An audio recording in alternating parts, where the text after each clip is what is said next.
Yes, ready, start. Sir, the point I am trying to make is even if it is necessary to amend the constitution, we have to make a bold venture. Can the body called the election commission have executive power, legislative power, and judicial power also? This is one point I want to make. No institution under this parliamentary system has all the three powers combined in one. As friends know, the constitution gives the chief election commissioner the status of a Supreme Court judge, that is, if he is to be removed. The same process has to be adopted even though he may have been appointed in a different way. The election commission should have been a multi-member commission. This is the recommendation made by the parliamentary committee in its report of 1972, that the commission should be a full commission and parliament should enact a law. Mr. Law Minister, I would request you to examine how many articles of the Constitution Parliament has failed to take note of and give shape of a statutory form. This is one of those articles wherein a full-fledged commission is visualized.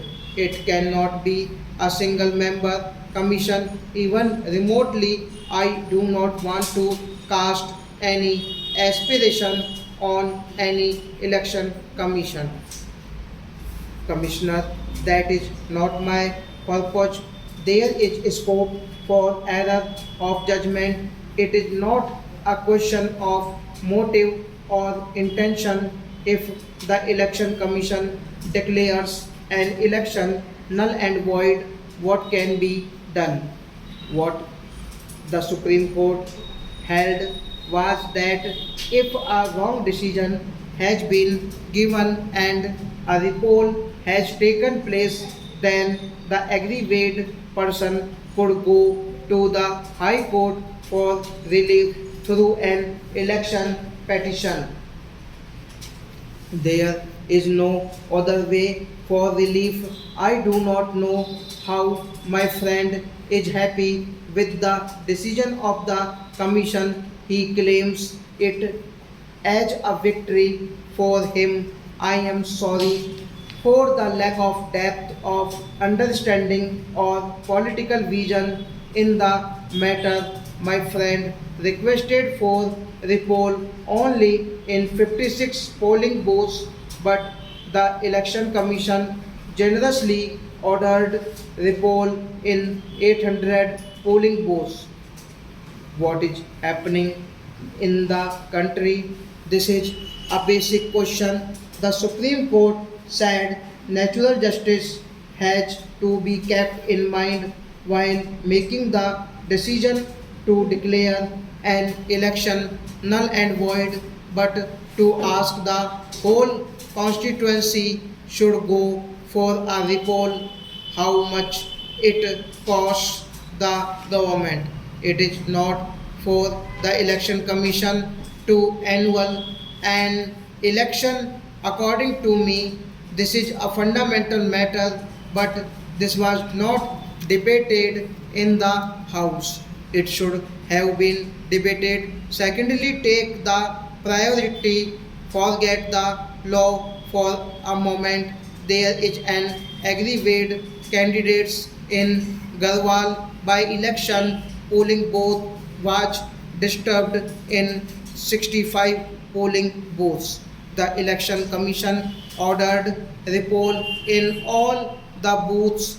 What has been the agreement induction of outside police? It is a very strange argument. Does the election commission enjoy so much of executive power as to deploy police and to deploy services? I have got the election commission's recommendations before me. Not even one recommendation refers to deployment of police or maintenance of law and order. It speaks only of transfer of officers. I request all the members to study these recommendations. I am not holding any brief either for Haryana Chief Minister or Punjab Chief Minister. The present ministers and chief ministers must know their limitations. In fact, in Nehru's time, we had a convention that the ministers never went to do election propaganda in by election. We used to restrain ourselves, and so there was no question of involvement in a by election. What has the Haryana Chief Minister done? It might be a party matter. Mr. Law Minister, do not think it is a party matter. You are not here permanently. We are not here permanently, but the nation is permanent. This is the time to do some introspection when we are at the crossroads. The Janata Party did not learn the lesson from the Congress defeat in 1977. Therefore, the Janata Party failed. The Congress also did not learn from the Janata Party collapse. We can learn not only from our own mistakes but also from others' mistake. On the other side, also they seem to have done it. If my friend also has done dust, those who indulge in violence, and they are actually the enemies of democracy. I condemn it. We should be serious about it. We must know where the election commission should actually stop. Free and fair elections cannot be conducted easily. The election commission has to plan everything in advance. In our own state, Mr. Law Minister, people were ready for election to the Legislative Council. It is the Election Commission which has to fix date. We are now told that the elections are postponed. Periodical elections or elections in time strength the political system. Timely election therefore is very important. During Nehru's time, elections used to take place as per schedule. This has to come about as our political culture stop.